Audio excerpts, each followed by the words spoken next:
I'm Sam. And this is Gabe. And this is Coaster Wars. All right, ladies and gentlemen, welcome back to the Coaster Wars podcast. Today we're going to be doing our first ever Trips Talk episode. And boy, did we make a good weekend out of this one, didn't we? Oh, hell yeah. First of all, we got me on a coaster that Gabe has been dying, I'm telling you, to get me on, guys. And then, of course, we had to hit up another park because what is a roller coaster trip at just one park? I mean, come on. And then, of course, we stop at one tiny little random park that somehow has one of the best coasters I've ever ridden at it. So we'll get there. Yes, for sure. Definitely really good weekend. Two amazing Winterfest events that we went to, Carowinds and then Six Flags Over Georgia. They had great wintertime events, lots of lights, really pretty ambiance, and then night rides on everything, which I have been dying to do for a long time. Yes. I should mention that if someone hasn't heard our last episode and they're just tuning in, this is a trip me and Gabe just took. It is obviously late November. And so we went to Carowinds, which is technically North Carolina, but the state line does go through the park for North and South Carolina. And then we went to Six Flags Over Georgia, which is in Atlanta. And then the last one we went to is Fun Spot Atlanta, which is just south of Atlanta. I mean, it was like a half-hour drive for us to get there. And those are the three parks that we went to. Yeah, it was definitely a great time. Why don't we just dive right into this? Let's not waste any time here. Let's start with Carowinds. So Carowinds is on the border of North Carolina and South Carolina. It services the greater Charlotte area. This is a personal favorite park of mine. I was able to visit this 2 years ago by myself. I also did their Winterfest. Unfortunately, this time they had a couple more coasters closed that Sam did not get to experience, mainly being Afterburn and then Nighthawk, which I was actually able to ride both of those the last time I was there.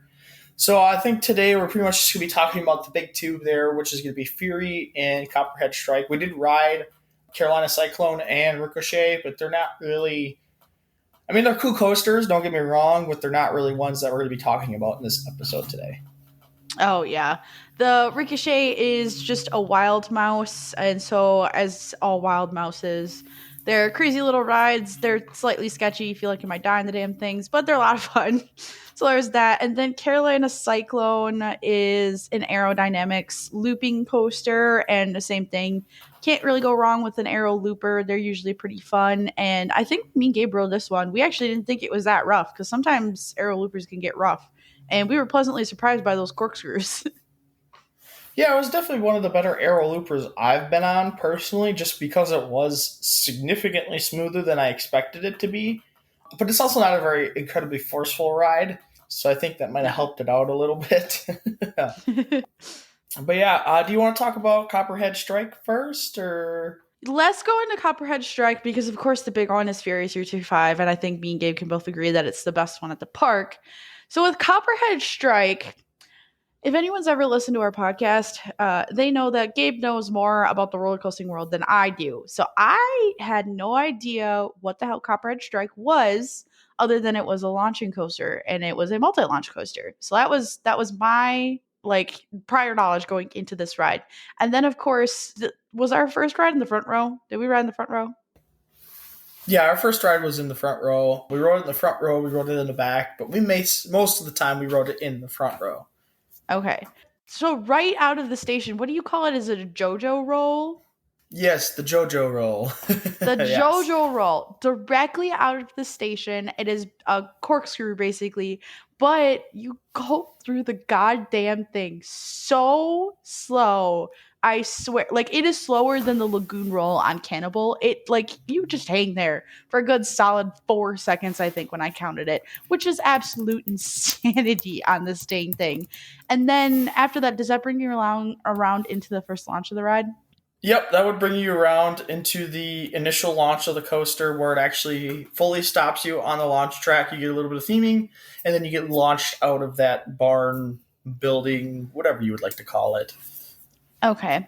I feel like if we do like a full overview on every single ride, we're gonna be here forever. So I won't do a full like walkthrough like we do on our normal coasters episodes. But we do have to talk about the major elements on this ride. So that launch, it isn't super forceful, but it isn't like slow or anything either. It's a good launch and it sends you straight into a loop. And now that's another thing we have to talk about is the hang time on this damn coaster. It feels like it stops you.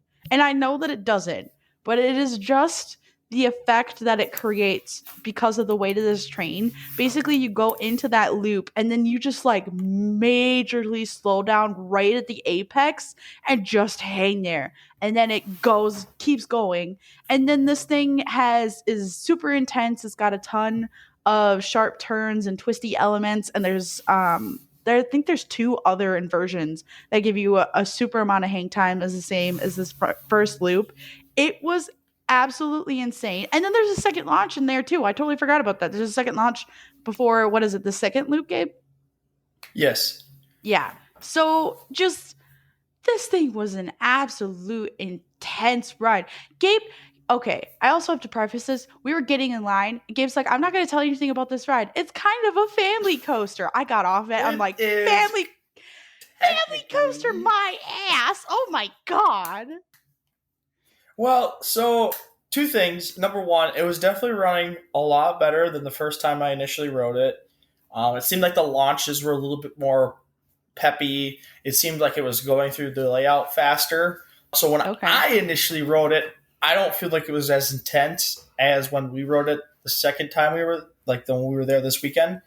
Because yeah, when I first wrote it, I would probably describe it more as a family coaster. I didn't feel like it was as intense. The airtime wasn't as strong. The hang time was still there because I mean the hang time will always be there on this ride. But the airtime, the G forces, some of those moments I didn't feel like hit as hard. So like when I said it was kind of a family ride, I was just trying to kind of base your expectations that this isn't going to be an extreme out of control ride experience. And then obviously we Yeah. got on it and it was launching faster, it was running faster. So that's where I was trying to come from on that statement.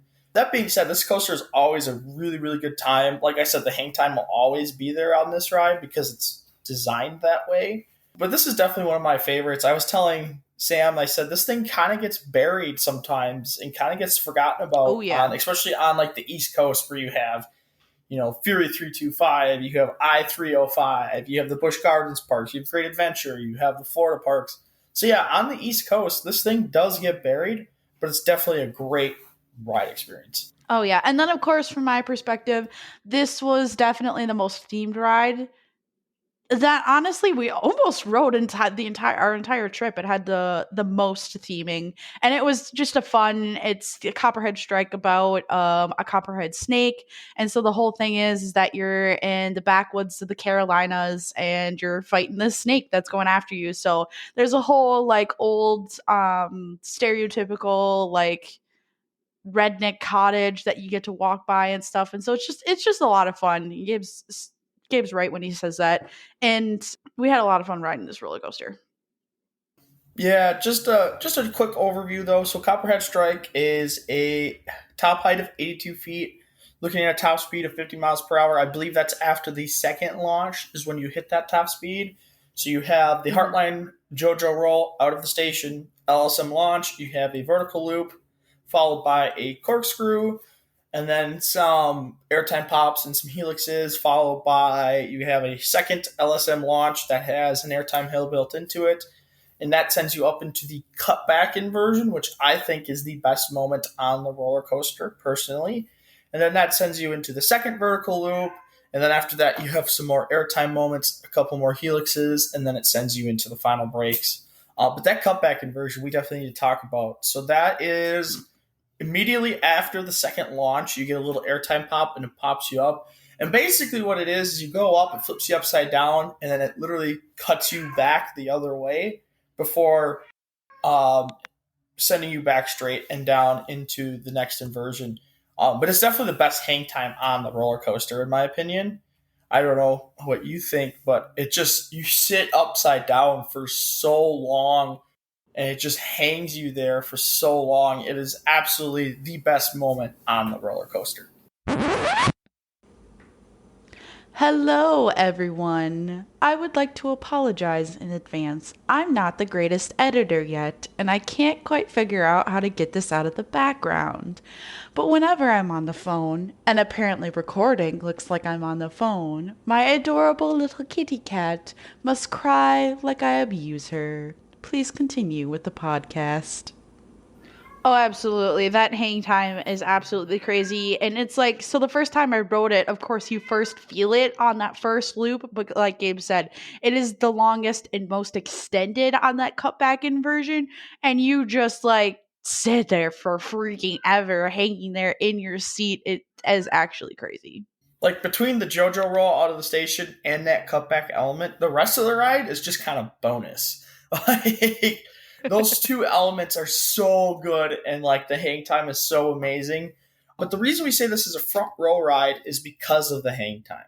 So in Yes. the back row of this train, as you're going through these elements, you kind of get pulled through them, and you don't get that extended feeling of hanging from your restraint as you do in the front row. Also, I felt some of the ejector airtime moments were actually better in the front row. So that being said, this is definitely a front row ride roller coaster. And if you do visit Carowinds, we highly recommend experiencing it in the front row instead of the back, even though we say like 80% of coasters are better in the back. In this one instance, it's actually better in the front. Oh yeah. It's actually funny because this is kind of a front row kind of trip because we found another ride that It was actually definitely was. Yes, for surprisingly sure. better in the front. So with that, why don't we move to the second, obviously most iconic roller coaster at this park, which is Fury 325, which is a B&M Giga Coaster, 325 feet. Hold on, let me a second. Let me get my steps up. 325 feet tall, top speed of 95 miles per hour. This roller coaster features over 6,500 feet of track, so it's a very long layout, very fast paced roller coaster. Definitely the one that I was like excited to get you on because once Oh again, I've already yeah. visited this park. This is a coaster that's been in my top three for a very long time, basically since I wrote it. And so to get you on this thing, I was probably more excited than anything about that, just to see your reaction after getting off this roller coaster for the first time. That being said, what was your reaction? This roller coaster is absolutely freaking insane. So we went to Carowinds first, okay? And this, we literally just went and rode this first. It was the first roller coaster of the trip. We got off this ride, and I'm like, we could go to no other parks. We could ride not any of the other roller coasters in this entire trip. Now, keep in mind, I had an 8-hour drive. This thing would have made it worth it. It would have made it worth it for an 8-hour drive. It would have made it worth it for just Gabe's plane ticket. Like if we just rode that one roller coaster, it would have been freaking worth it. It was absolutely so good. And there is no amount like the speed is crazy. The laterals are crazy. The G's are crazy. The drop is absolute insanity. It was just good all around. And then Gabe could probably talk about this more than I can, but that treble clef element is absolutely crazy as well. Like we've talked about this ride because Gabe did this in an episode before I had ridden it, and we like to say this is as if B&M and Intimate had a baby, and it is so true. It exactly describes because you have the clamshell restraints, which make this one of the most comfortable rides on the planet, but then you have intense forces, but you combine that with the absolutely smooth gliding effect of a B&M. It is just absolute perfection in roller coaster form. I freaking love this ride. The way that's definitely how I described it is that Intamin and B&M had a baby, but I definitely think my second time at the park, my second time getting on this coaster for multiple rides, I felt like it was running actually better than the last time I rode. So one little quick tidbit: the last time I was at the park was for their Winterfest, but it was during a cold front that had rolled through. So when I originally got to the park, it was like 39 degrees. They couldn't even open any of the roller coasters immediately. They had to wait till it hit that 40-degree mark. And then for that entire day that I was at the park, I think we got maybe like 42 degrees was as warm as we got. So when we initially got to the park on this trip this weekend, it was almost 50. It was almost 10 degrees Oh, warmer. yep. So Mm-hmm. everything was running, like, in my opinion, way better just because it was 10 degrees warmer. And then were they running two trains on Fury? Yes, yes, they were. So that was the other difference too. So when I was there, they were only running one train. And since they're only running one train, it's probably harder to get the track and everything warmed up the way it's supposed to be. So that was the other change. So like when I was there, one train, now we go there for the second week, and now they're running two. So now you have more laps around the track, more time to heat the steel up, more time to heat everything up. So I felt like everything was running even better than my initial rides, and that just blew me away even more. Fury is definitely still going to stay in my top four, so I'll get to that later this episode for sure. But this thing is just absolutely amazing. My biggest thing, and I've talked about this in other times, is the way they combined the forces on this roller coaster. It's not just straight up airtime hills. So normally when you ride like a B&M Hyper at the other parks, it's just a straight up airtime hill. You get some really nice sustained floater, and then that's it. And don't get me wrong, that is a great ride experience. There's a reason you can find these hypers all over the country. But what they did with Fury is they infused some laterals into it. So not only are you going up into an airtime element, you're also getting slammed to the side, left, or right, lateral wise. And that's what makes this roller coaster that much better. And then this thing, it just carries its speed so well through the rest of the Oh. train, rest of the layout. Like most of the elements are really close to the ground, except for maybe the one straight up airtime hill and the treble clef element. So you Mm-hmm. do get some really good speed. You get some really good G forces. It just carries its 95 mile per hour top speed through probably 80% of the layout, and that's another reason why this roller coaster is a top tier roller coaster for me. Oh yeah. I was gonna mention that with Gabe's quote unquote subpar first ride on this thing, it sat at number 3 on his list and hadn't moved for forever. And so after this trip, getting night rides and a warmer ride on this thing, it just kind of cemented the general area in its list. Like it has to be a really good ride to get into Gabe's top 3 since his contenders were so strong. And then on top of that, I talked to him. So this park is in the Carolinas. Can you imagine like dead heat of summer? It's like 95 degrees. Well, how that would change this ride experience? I cannot Oh, even absolutely, yes. imagine. I just wanted to mention too real quick before we get a little bit further into this is like Gabe said at the beginning, we went to the holiday events, and because it is getting into the colder season, there was not a lot of people there. We literally rode Fury like 11 times and we were only at the park for 5 hours. So that was Yeah, another thing is we there just was got to sit times. there and marathon.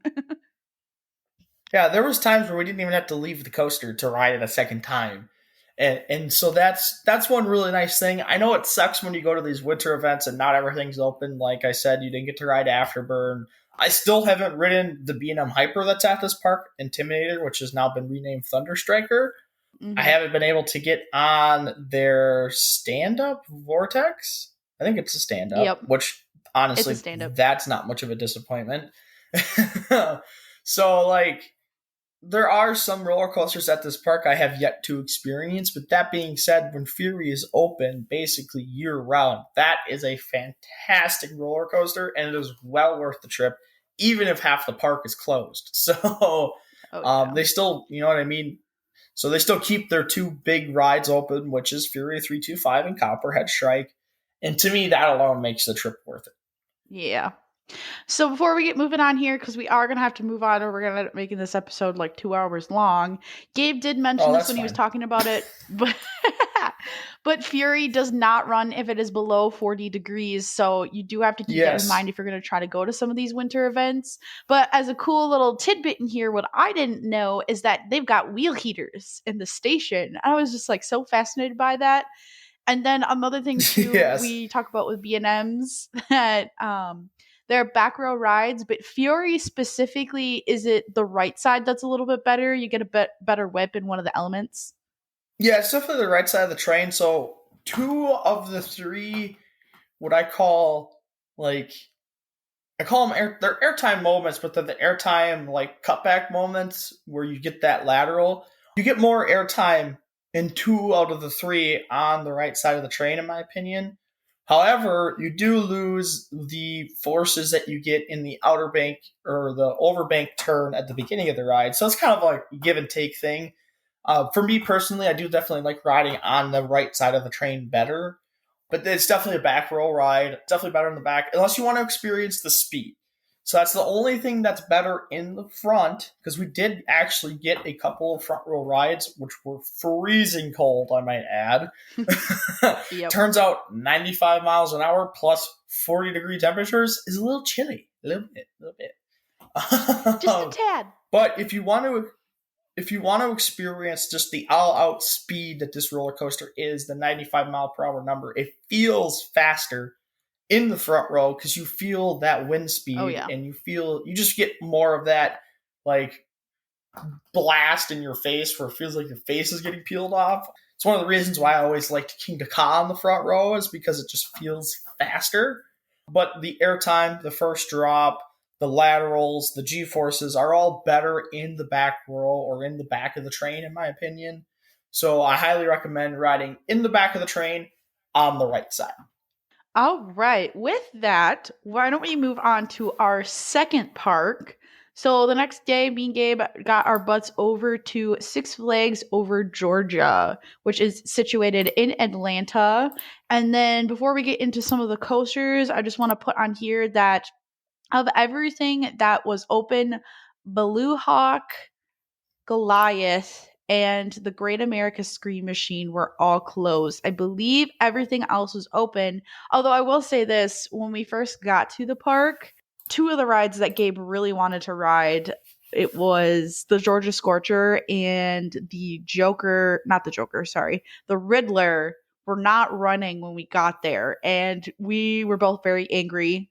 And we thought it was going to be a bad day, and at the same time we were only going to get like 4 credits, and then they both opened up and we're just like, yes, and we had a great time. It was a good park.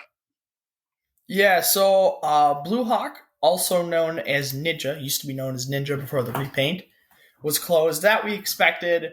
The Great American Scream Machine was kind of a weird one, because when I originally planned the trip, it was still supposed to be open. And then when we got to Carowinds on Friday night, and I was kind of looking over the list of coasters that was going to be open for their Winterfest, all of a sudden it was closed. So I don't know. That was kind of a weird one. And then what was the other one that was? Oh, Goliath. We knew that was going to be closed. Unfortunately, they're currently in the middle of a repaint on that roller coaster. I will say this: the colors they have chose look fantastic. But yeah, they're in the middle of repainting that roller coaster so that we were not able to get a ride on their B&M Hyper. However, I thought overall this was a very, very well-rounded park. I was very surprised on how well it was done. It's definitely a bigger park. I also didn't realize how many coasters were actually there. Yeah. But yeah, so especially with the addition of Georgia Surfer next year, if that actually finally opens, this is a very, very good lineup. It's a very underrated lineup, in my opinion. Oh yeah. One of the things I want to point out here is a reason we think that at least Riddler was closed is because some of its elements dip down into this valley, which coincidentally happens to fill up with water. So I think that, and when we finally did ride it, we were looking back at it, the water is still technically touching the track. So we think they were waiting for that. They were pumping out the water. They were trying to get that water level out of there before they opened the damn thing. Yeah, we don't know what was going on with Georgia Scorcher. That was just kind of a Yeah. strange thing too.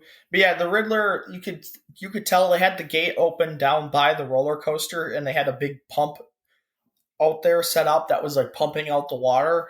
So that was definitely the issue with that roller coaster. So one thing to keep in mind going to Six Flags Over Georgia, if you plan on riding the Riddler, if it had just rained, you might not want to go. Yes. Just because it's basically in a pit that they dug next to the parking lot, and then it's known to flood regularly. So just unfortunately, Mhm. when we were there, we didn't even know if it was going to open up, but we did get a ride on it, so that's for sure. But let's just see. I can do a quick general overview of their lineup. So they have Georgia Surfer, which is supposed to be new for 2025. That is a Intamin. Yep, it is an Intamin Ultra Surf. That's going to be a really cool addition once that finally opens, but obviously they're still working on it. When me and you were there, they were still working on the station, so it's not even finished yet, even though it was supposed to open Yep. this year. And it's still not finished, so yeah, unfortunately. Then they have Batman the Ride, which is a B&M invert clone.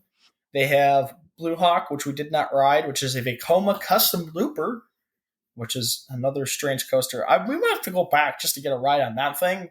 I don't know a lot about that Honestly. coaster, to be honest with you. Yeah. They have a Aero Mine Train. They have a roller coaster called Daredevil Dive, which is a Gerstlauer Eurofighter custom layout. An older one, 2011, so it's got the older trains on it. Georgia Scorcher, which is a B&M stand-up. You have Goliath, which is a B&M Hyper, which we also did not get to ride.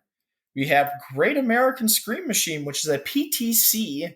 This I would almost consider one of the wooden giants. I've never gotten to ride this either, and it was obviously shut down for when we were at the park, so we unfortunately didn't get to ride it. Very interesting coaster. I definitely will be getting back to the park to ride that.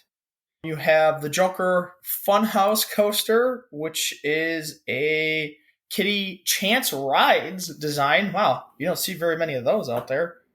You have the Riddler Mindbender, which is a custom Schwarzkopf looper. Then you have Superman, the Ultimate Flight, the original B&M Flyer.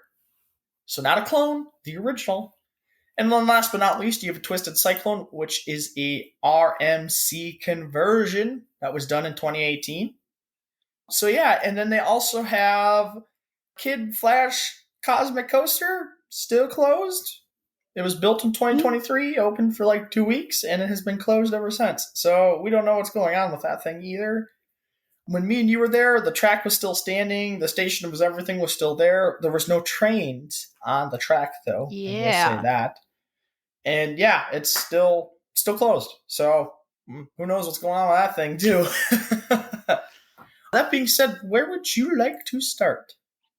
Why don't we start with the bottom and kind of work our way up? So I think me and Gabe kind of ranked the Dalanega mine train, that Arrow mine train, at the bottom of the list. It's not that it's horrible or anything. It's just it's an Arrow mine train. It's janky, but it was fun. We had a lot of fun. I think I literally got off this ride laughing. So and it's fun. What's to remember about this park is it's literally kind of in the hills of this of the land where the park was built, and so there's a ton of trees and everywhere, and you kind of screaming through the trees and stuff. It was just a fun little ride. I had a lot of fun riding it.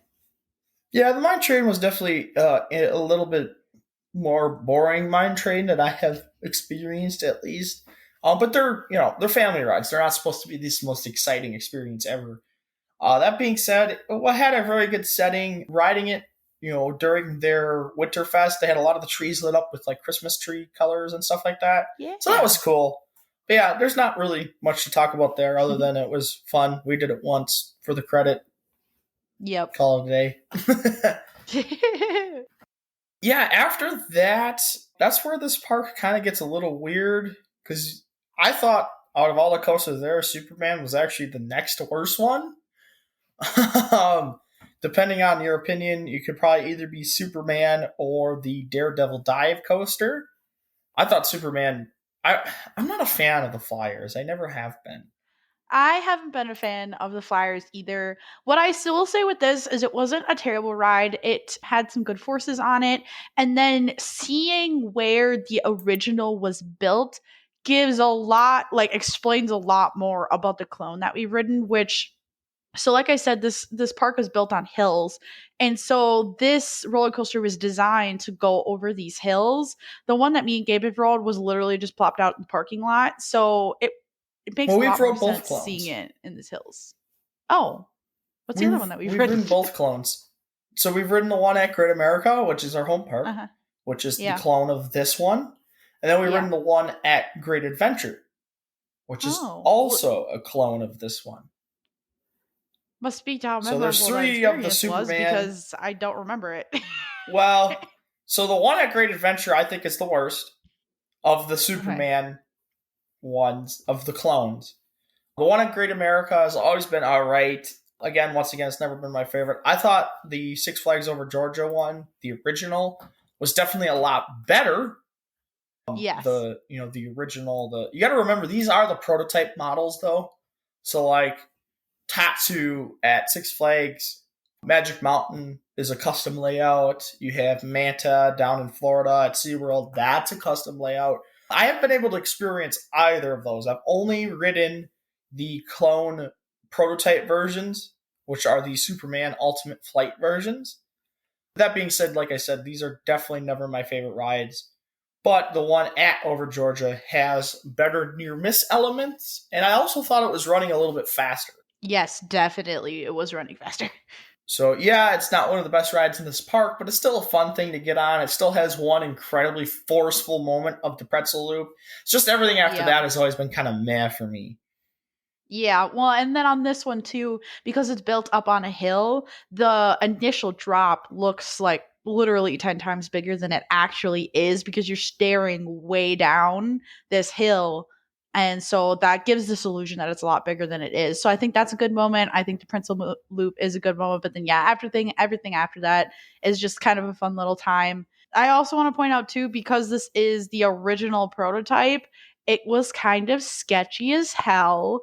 We were trying to Oh get yeah, loaded it's into the definitely train. It literally like what the girl's seat next to Gabe, they could not get to green light or whatever it is. She ended up having to move seats. And I was like, wow, great. I'm yeah probably they gonna die on this ride.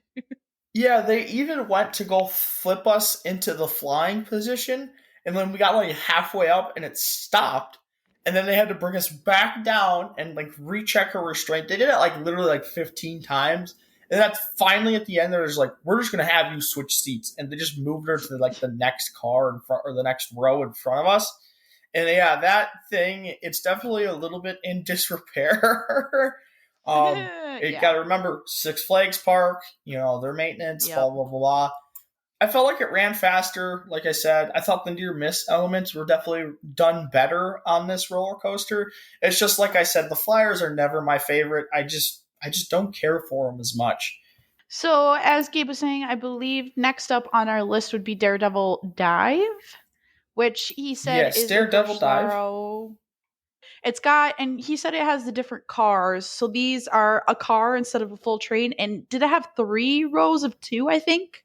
Yes, so the newer Gerstlauer Eurofighters have I believe it's 2 rows of four across, where I think these so. had, so 8 seats, where these had the 3 rows of two across, which is only 6 seats. So they're the Yes. little bit smaller So trains. this guy has a top height of 95 feet, a top speed of 52 miles per hour, and that drop is a 90 degrees straight down. And of course, because it's the little car, they bring you up over to the top and then they stop you for a second so you can question your life decisions and then drop you straight down. And this is a fun little ride. Me and Gabe ended up, Yeah. did we ride it? Did we ride it twice or just once?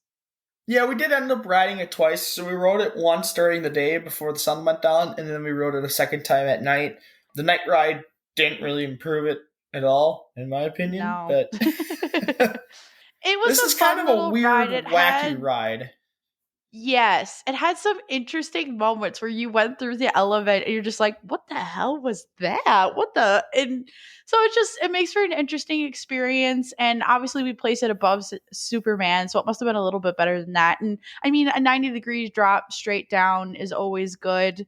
We ended up riding this, and I mean, it doesn't make much difference because it is a car instead of a train, but front row you do get like the sheer forces of the wind like we talk about, so just make it feel a little bit faster. So again, fun little ride. It was a really weird addition to this park and just kind of makes for an interesting experience. Yeah, it's definitely unique because it does have the slightly beyond vertical drop at 95 degrees. It has some really kind of weird, wacky elements. It has a dive loop, an Immelman loop. and a Heartline roll at the very end. I think that was probably the best moment on the roller coaster. So Oh yeah. after you go through the first half of the ride, you hit the block brakes. You go down into a banked curve. You pop up into a very elongated airtime hill that really doesn't do a whole lot force wise. And then you dive down into another banked turn. And at the very end of the roller coaster, you pop up out of that banked turn, and then it just kind of keeps rolling you until you're upside down in like a Heartline roll fashion. But it's so elongated and drawn out, you actually get like 3 seconds of solid hang time, no matter where you are in that car. So I thought that was the best moment, is that Heartline roll at the very end, because it is so elongated. And then after that, you roll into the final breaks. But the other moment isn't even an inversion; it's just kind of like a, I'd almost call it like an overbanked turn, but like there's a straight section in it. So like you Mhm. kind of like, it kind of like pops up banks over banks, but then it kind of like holds you there, and instead of continuing to like dive back towards the ground, it just kind of goes straight. And it's kind of like another weird hang timey esque moment, because you're not quite upside down, but you're not definitely facing the right side up. And it just kind of hangs Yeah. you there and then dives back down. That was another really unique moment. I think this definitely rounds out this lineup, though. I feel like this coaster was needed at this park because it is a little more tame. It's a little more family Yeah. oriented. You get the beyond vertical drop. You get 3 inversions on it. It's a shorter ride experience, so you can kind of get through it quicker. It's definitely a very unique ride experience that you don't see at a lot of these major amusement parks. You see a lot of these Eurofighters at smaller ones. So Hmm. I thought it was a very cool addition. It's just obviously not as intense as the other roller coasters at this park. Well, and you did say this is one of the older Gerslauers that is out there, so you can kind of see how this led to something like, what is it, Time Warp or Time Traveler at what is Nope, it called, that's Silver Dollar Mach. City? Oh, okay, That's never not mind. Gerstlauer. Yeah, that's Mach. Sorry. Different. I mean, both German, I think. Oh, okay. Well, so anyways, No, these so these after, Gerstlauer the Gerstlauer Eurofighters, you see a lot of these. There's one at Pleasure Pier in Galveston, Texas. They have one at the Mall of America in Minnesota. That's the SpongeBob dive coaster. You see the Defiance roller coaster at Glenwood Springs Caverns. That's a Gerstlauer Eurofighter. So you see a lot of these Eurofighters at small amusement parks that may only have 1 or 2 roller coasters. And normally it's the best roller coaster there. Where this is obviously, on the lower end at Six Flags Over Georgia. But that's what I'm saying. You don't see these at a lot of the bigger parks. So that's what was kind of unique about it. so next in our list, I think, looking at the list, is it Batman that would be next? Yeah, because then it Riddler, would, Georgia Scorcher. Yeah, I'd say Batman is probably the next best ride in the park. But however, that does not include the three we rode. Didn't ride. yes, So that would, yes. that's not taking into account Great American Scream Machine. That's not taking into account Blue Hawk. And that's not taking into account Goliath. Yes. So Batman, it's of course one of those things where it's a Batman clone, and me and Gabe have talked about how Batman clones are never as good as the original Batman. Um, Holy bejesus, this thing was hauling ass. Oh my god. It Language. I'm not gonna censor myself for this gosh darn ride because it was, so we talk about how the clones aren't as good as the original, but then I we went think to you're Great Adventure. What? I think you're blowing it out of proportion a little bit. I didn't think it was that good. Well, fine, we can be of differing opinions because I thought, so we talk about how the clones aren't as good. Well, okay, we have to put caveat on this. Gabe doesn't like inverts as much as I like inverts, okay? So we talk about how the clones are never as good as the original, and then we rode the one at Great Adventure, and we talked about we don't know what the hell they did. They must have greased up the wheels just before we got on or something because it was running really, really good, and it made it a very good experience compared to the original. I would say that I this one think was on the same level as the Great Adventure one. And then at the same time, I was thinking about it. And I don't know how many night rides I've gotten on the original Batman. You already can't see anything because of how intense this experience is. A night ride just like makes that worse. You literally can't see anything. I think the one at Great Adventure was still better, and I think the original was still better. However, this was Well, definitely yeah, better I'm than the not saying one it's I rode better than in the Fiesta, original. Texas. Well, I know, but you kind of blowing it out of proportion a little bit. Whatever. Personal I'm opinion, just I thought it was a saying great ride. it's only the third best clone I've ridden, is my point. So that's why I feel like you're Okay. blowing it out of proportion. I've also ridden 2 more clones than you have. So Exactly. it was still very good. It was running really well. Night rides are a different experience on this thing. I will say that. Mm-hmm. However, I feel like a night ride on the original would still be way better because of the near miss elements that you would get on the original. But yeah, that being said, it was running incredibly well. Night rides were fantastic. That's the thing. Me and Sam never get night rides on anything because we don't usually take Yes. trips this late in the season. Like Six Flags Great America is closed by now. All the parks up north by us are closed by now. So like normally we'll get like one sunset ride, at the end of the day, and then that's it. We don't really Yeah. get night rides. So that being said, yeah, night rides on Batman clones, freaking fantastic. It just deorientates you even that much more than riding it during the day. And yeah, it was running good. I just think it's not running as good as the way you're putting it out too. So I really liked it, and I don't care what Gabe thinks. So, can you tell we're siblings? um, Oh my gosh. yes, What definitely a is fantastic next? ride. Is Probably, there I would say Riddler? Georgia Scorcher's next. Oh, No, I Georgia suppose. Scorcher. I thought the Yeah. Riddler was better than Georgia Scorcher. I thought Riddler was the second best roller coaster in the park. I actually think I would have to agree with Gabe because there. Yes. We'll get to it in a second, but Riddler is dumb. Yeah. Riddler is dumb. So Georgia So Scorcher Georgia Scorcher? is what? Can I talk about it? No. Oh, okay. I don't. Yeah, go ahead. Okay, I just want to. I was just gonna So go over the Georgia stats. Scorcher, yeah. So it is a B&M stand-up coaster. It is actually funny because when we got there, Gabe thought they may have converted this ride, and then we were looking at it and we're like, no, those are stand-up trains. So Georgia Scorcher Just to is a repaint. B&M. Yes. Oh, okay. Just a repaint. It's a different color, but it is. Hold on a second. I can't even find it on my list. It is a Georgia height of Scorcher. 107 feet. I had Drop it. is 101 feet. Speed is 54 miles per hour. There are 2 inversions, and this was actually a really fun time. If you like inverts, you'll like a stand-up coaster. It's a super intense experience. It's very fast-paced. It throws you in one direction and throws you in another. And then another thing we have to talk about with the stand-ups is just the weird experience of riding standing up on a roller coaster. And so I had a lot of fun in this one. And I've ridden the original Iron Wolf and I've gotten that characteristic headbanging.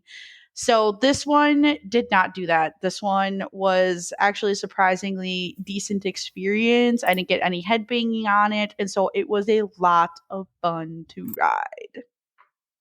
Most people aren't a fan of these stand-ups, and I understand why. Especially if you're a shorter person, if you don't know how to ride a stand-up. That was the other thing too, is we got to meet some fellow enthusiasts that rode Georgia Yeah. Scorcher. They weren't very impressed. However, if you don't know how to ride a stand-up, there are little tips and tricks. So the first trick, and oh my god, I cannot talk today. The first trick that I can tell you is that you want to keep your head all the way back against the restraint. That prevents some of that head banging motion. But the other trick is when you're riding a stand up roller coaster, you want to keep your knees bent just a hair until they lock the train. So that way, once they lock that restraint in whatever position, whatever height you are at, that when you go to stand straight back up, your feet are still on the ground and you're not sitting on that little like shoehorn seat thing that they have for you, because if you're Mm-hmm. actually putting your full weight on that, it becomes very, very uncomfortable very quickly, especially in some of the more forceful moments. So you keep your knees bent. they'll tell you, locking the train in 5, 4, 3, 2, 1, and then you can stand straight up, and it's a little bit more comfortable. That being said, Georgia Scorcher blew me out of the water. See, and you said that, if you like inverts, you like the stand-ups, but most stand-ups don't run like this. Like, most stand-ups are a little bit more long and drawn out elements, where this was a lot more compact and like spaghetti bowl Yeah. style. And so I think that makes it a little bit better than some of the other stand-ups that are out there. That being said, there aren't very many of these stand-ups left. I mean, Green Lantern, Yeah. gone. And the rest of them are pretty much converted to either floorless or sit-down trains. So that being said, this is like the last of a dying breed, and it's definitely the best, and I think that's why it's still around. Yeah, it was a lot of fun. And then at the same time, being Gabe, we're able to ride it twice in a row. And so we got one that was basically like a sunset ride, and then our second ride on it, by that time the sun had completely gone down. And so again, night rides, generally speaking, make roller coasters so much better. And so that was a lot of fun too, to get a night ride on this and just not see where we were going. Yes, that being said, we're already at 47 minutes here, so let's get this ball rolling a little bit. So that was Georgia Scorcher. I know we got a lot to talk about this episode because a lot of roller Yeah. coasters. Next up would be the Riddler Mine Bender. This is what I would consider the second best roller coaster in the park that we got to ride. Yes. Mainly because of it was constructed in 1978, so this thing is basically 40 years old at this point. It's a custom layout. So now the reason I bring that up is because most Schwarzkopfs that you will ride at other amusement parks were originally traveling roller coasters. So they kind of all have similar layouts. Yeah. Where this is a custom built Schwarzkopf specifically for this plot of land in Six Flags Over Georgia.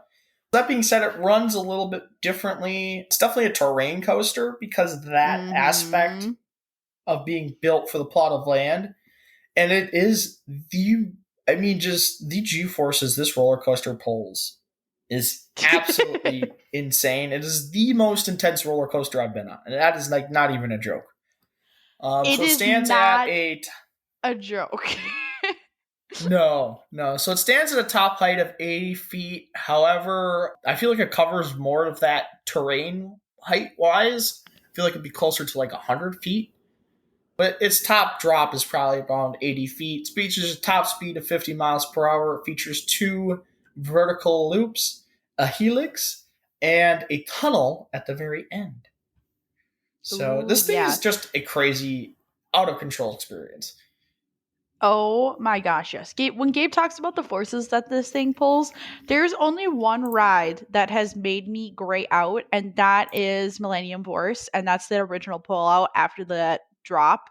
This thing almost made me gray out after that helix section. There is no reason that this thing should exist in the year 1978. It is absolutely ridiculous. And so when me and Gabe rode this too, of course the loops are kind of like the standout elements on this thing. And then we get to the back section that you can't really see from the station, and you go through that helix, and we both came out of it just like, what the actual hell was that?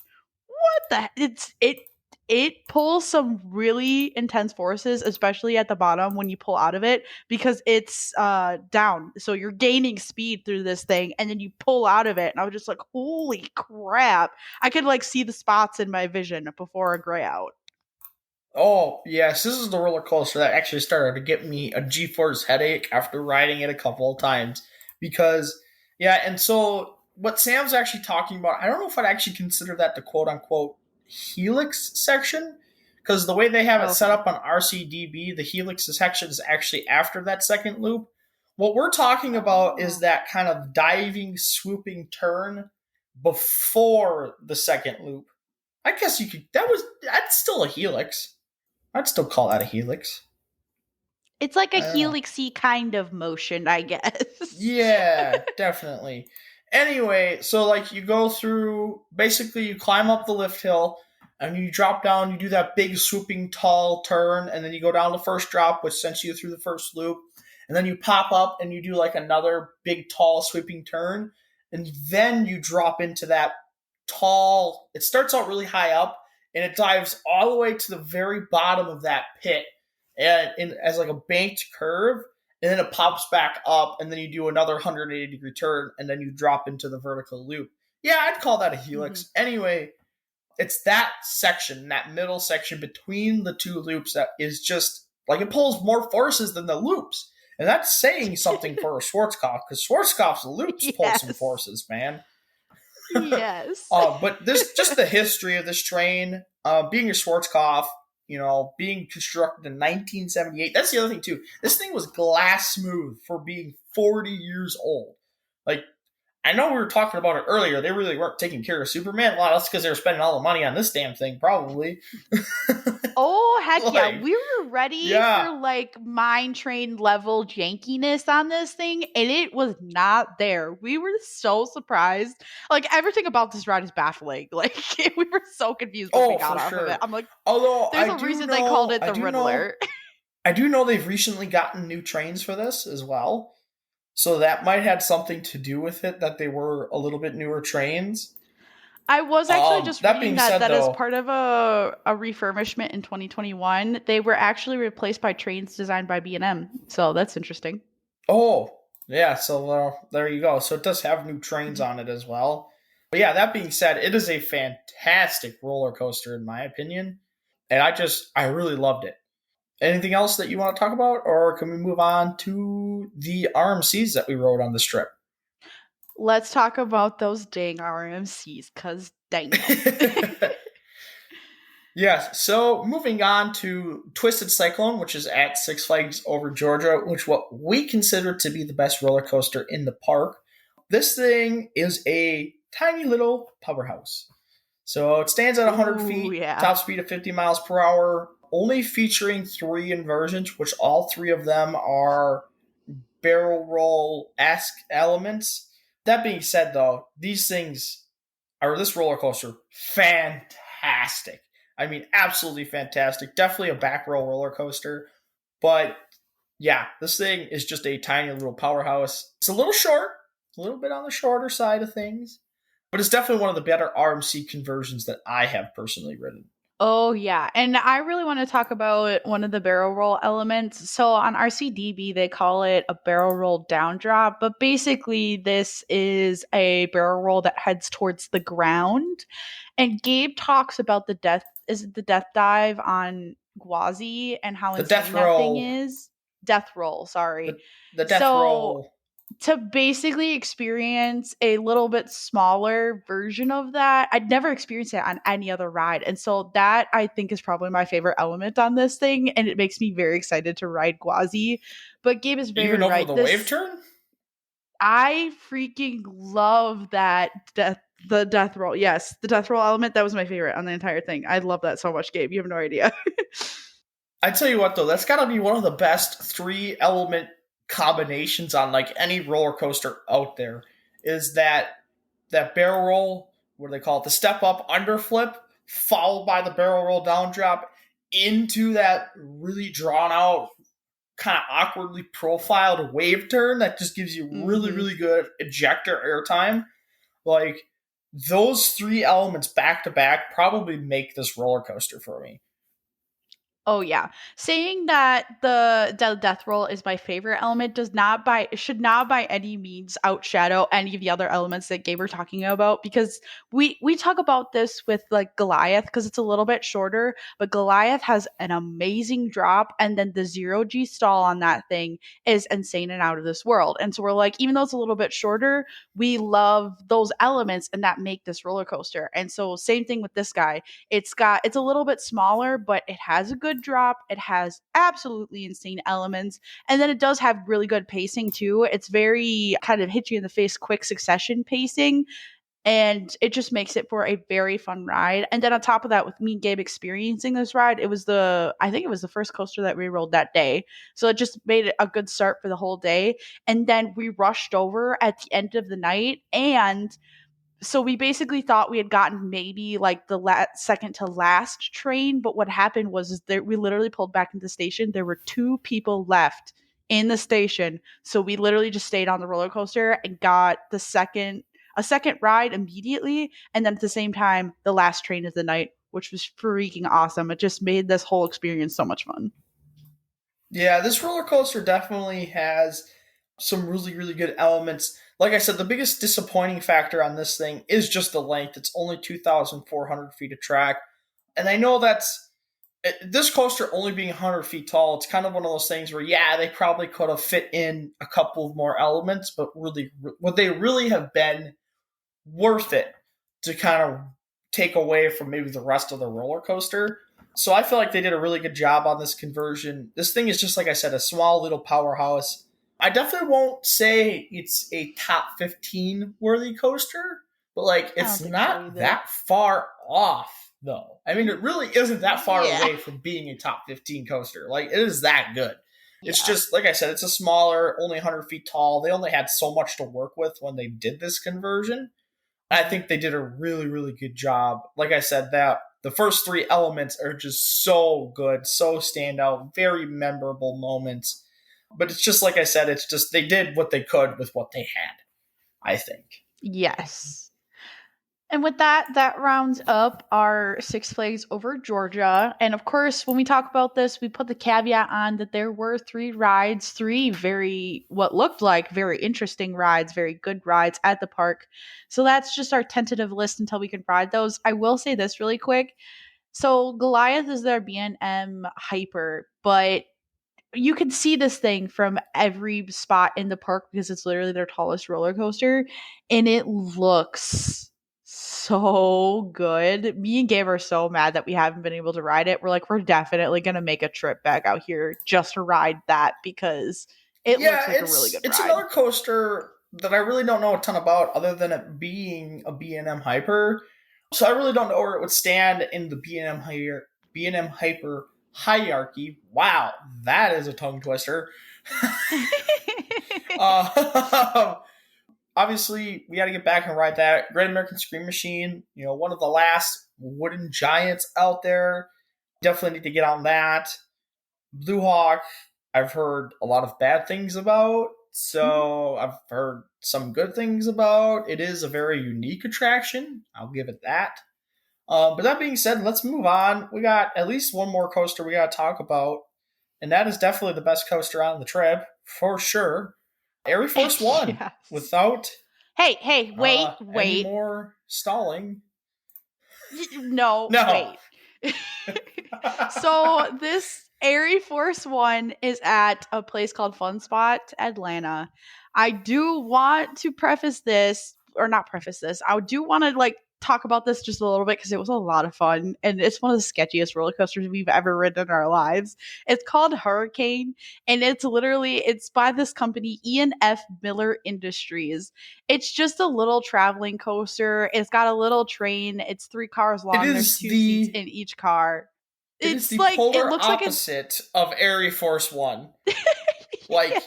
it cost $100 to construct this coaster. It's made out of scrap metal. It is incredibly poorly designed. Uh, it's just this cheap little traveling fair coaster, but it has some of the most insane airtime on it.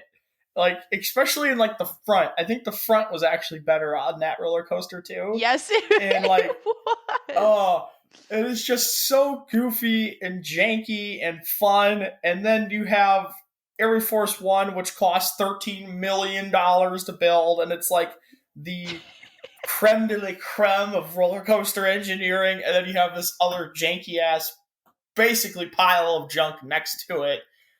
Just was a very fun little roller coaster called the Hurricane. Oh yeah. So basically what I want to tell everybody is if you're at the park and this thing is open, please just ride it because it was so much fun. But with Just a couple that, let's times. get yeah, just a couple times. But with that, let's why don't we get into what Gabe is so excited to talk about right now? Area Force One. And before we get into this, we Wow. want to put a big Wow. warning, a shout out to everyone out there. Yes. This coaster does not run until it is literally 60 degrees out, And thankfully it got up to that temperature, but like literally noon hit and it was 60. And I think the high for that day was literally like 61 or something. So just if you're going to go in the off season or later in the season, just make sure that it's going to get up to temperature or they literally will not run this. And we were like scared for a little while, but it opened up and we got like a bajillion rides on it. So it's fine. Yeah, so this coaster does have varying issues during the testing phase. So once this coaster is warmed up, it is not a problem. Once they have people on it, it is not an issue. However, the very first test train of the day, we were talking to the maintenance guy that worked there, was Yeah. basically saying that it needs a couple of laps to warm up the grease and the wheels and everything that operates on this roller coaster. So that he literally, the maintenance guy told us this. He's like, I hold my breath every time we set this roller coaster on the first test lap of the day. So they really, literally will not test it until it is 60 degrees out. That being said, once it is tested and it has ran 2 or 3 laps around the course, then it is warmed up. It is good to go for the rest of the day. It will be open. It's just the initial test run cannot be sent until it is 60 degrees out. Yes. But with that, why don't you get into this thing, Gabe? Because I know you're so excited. Oh my god. So max height 155 feet, top drop is 146 feet, top speed 64 miles per hour. This roller coaster features 4 inversions, 2 that are very unique. Well, I should say 3 that are very unique. This thing is just an absolute monster, and it is located at the goofiest little amusement park that we have ever seen. But that being said, everything on this thing absolutely blew us out of the way. It is everything everybody has advertised it to be.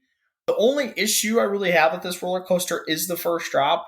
It's just not that intense. It's only 83 degrees. It's only 146 feet tall. It's definitely not like the standout moment on the roller coaster like it is for other roller coasters we've ridden. That zero-G stall, man. Oh my gosh. We have finally done it. Yes. So I have bitched and complained about all of the zero-G stalls since I've ridden the one on Six Flags, at Six Flags Great America, on Goliath. They were like, I think Goliath is one of the first coasters to feature like a major zero-G stall. And ever since then, I have been looking for that same feeling in another roller coaster. Goliath was too short. Trying to think of other coasters that have, I'm not sorry, not Goliath. Iron Gwazi's was too short. I think Steel Vengeance has one. It's too short. Every zero-G stall I've gone through was too short. And now, finally, we have reached the same level again on Area Force 1. The zero-G stall is so good. It is fantastic. That being said, the dive loop, also known as the Raven Truss Dive, absolutely fantastic. And then the outworked banked airtime hill, so good. The double up, fantastic. The zero-G roll over the arcade is taken with so much speed, like it's actually kind of crazy. And then everything after that is just so fantastic. This roller coaster is about as close as it gets to perfect, besides maybe one other roller coaster. And that's Iron Gwazi. At this moment in time, I haven't picked which one's better. I still haven't. I don't know. They're tied for first, I guess, or tied for second, maybe. I don't know how that works, but this roller coaster is definitely a bucket list, must-ride experience from start to finish. It's also at Fun Spot Atlanta, which is kind of cool because you can kind of just sit on the train if you want, and like, oh yeah, even if there's somebody like in line for your row, you can just be like, I'll just go up to the next row and ride it again. So like, it's kind of stupid that it's at a place like Fun Spot Atlanta, but it's also really cool because like, you stick this at a Great Adventure or a Great America or a Magic Mountain, you'd be waiting for hours just to get one ride on this thing. So that being said, I'll let you kind of just do your quick opinion on it, and then we gotta go. So, oh yeah, so definitely this blows Wildcats Revenge out of the water. Is definitely shooting to number 1 on my list. And I want to talk about mine and Gabe's experience on this thing because we are, like we say, 80% of roller coasters, back row is best. So that's where we went for the first ride on this thing. And then on top of that, we were also in the first train after the 2 test runs that we got.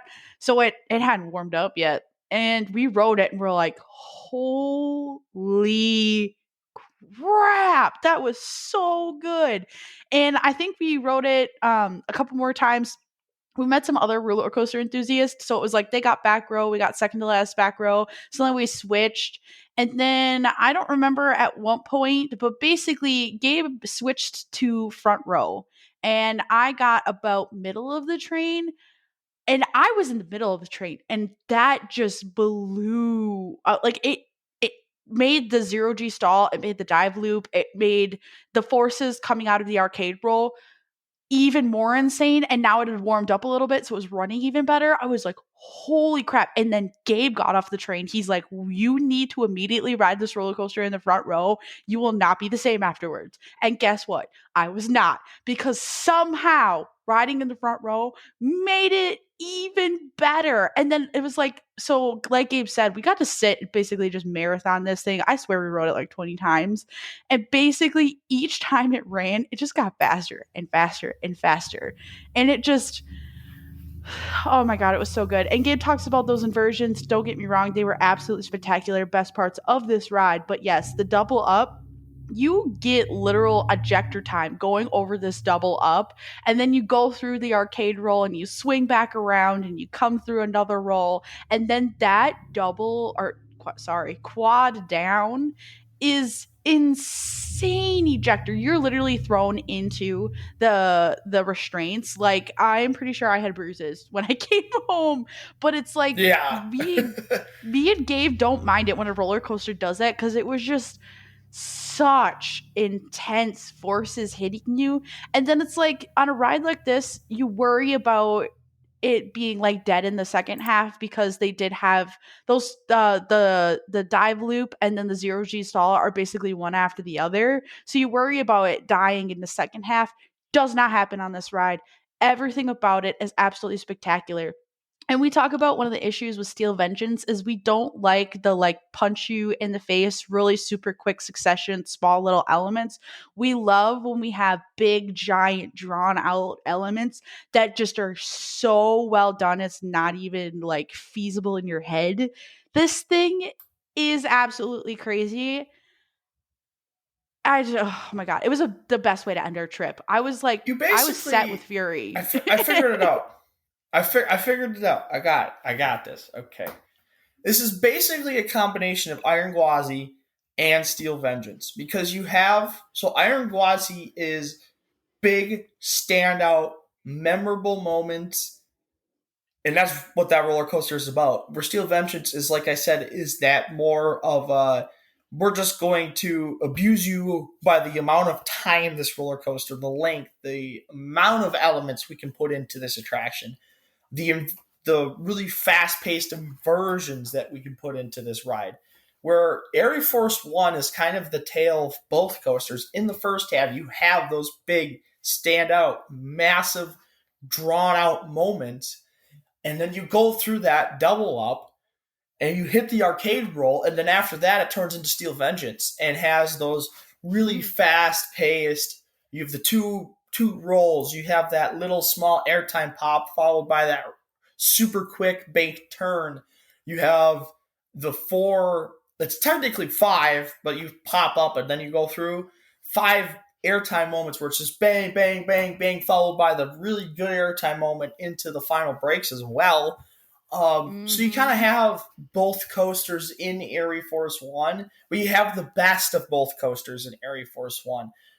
Like, because Yes. like that outer bank is just so good. The zero Oh. G stall is fantastic, and then the rolls at the end are Steel Vengeance esque, are just so good and so fast paced. And I think that's the other thing too, is this roller coaster almost lulls you to sleep a little bit. I don't want to say lulls you to sleep, but like the pacing is slower in the beginning, in the first half of the roller coaster. It's because the elements are bigger and more drawn out, so it kind of slows down a little bit, and then you hit that arcade roll, and it is nothing but fast paced action for the rest of the roller coaster. And it just even hits you that much more after the first half. And that's definitely how I would describe this roller coaster. Is the first half is Iron Gwazi and the second half is Steel Vengeance. You put that together and you get Air Force One. Oh yeah. And I also want to talk about the amount of forces that come in that second half. We were getting like our last couple rides on this, and then we had to get going. I literally couldn't ride it. Like I felt like I might actually pass out. So I Yes. let Gabe ride it one more time by himself because I couldn't do it. But It's absolutely insane. this roller coaster features just about every force you can put into a roller coaster. So you have the floater airtime down the first drop. You have a couple of moments where you get some really good sustained floater airtime. You have the hang time and the zero G's in the dive element and the zero G stall. You have the ejector airtime at the end of this roller coaster where it just launches you out of your seat repeatedly. You have the laterals in the turns, in the transitions, in the two rolls. You have the positive G forces in the turnaround, in the pullouts. So, like, this roller coaster features just about every force imaginable, and it's just a complete ride experience, and it is just so good. We can't say enough about this thing. It was fantastic. But that's the thing. Oh yeah. So is Iron Gwazi. You know, I'm an Iron Gwazi lover here on our podcast. I just don't know. They're so close right now. I almost need to rewrite Iron Gwazi just to see which one's actually better. Ooh yes. But with that, Road trip? that what? I said road trip. You ready? Let's go. we we will get there eventually. I still have to ride it. Like I haven't ridden Iron Gwazi at all. Yes, So yes. it will happen eventually. But with that, that is the end of our trip. It was an absolutely spectacular time. I had so much fun. And we've ridden literally some of the best coasters we've ever ridden in our lives. So, but talking about the future, where we're going from this, our next episode will be a traditional Coaster Wars episode. We have our one, which is coasters that you really want to talk about, but can't find a reason to, which will be fun. And then we should, hopefully, fingers crossed, barring any unforeseen circumstances and every Murphy's Law thing that could ever happen, we're finally getting to our Son of Beast special, which I'm so excited for. Yeah, that's going to be a good episode for sure. Oh, yes. But with that, we will see everybody next week. Have a great day.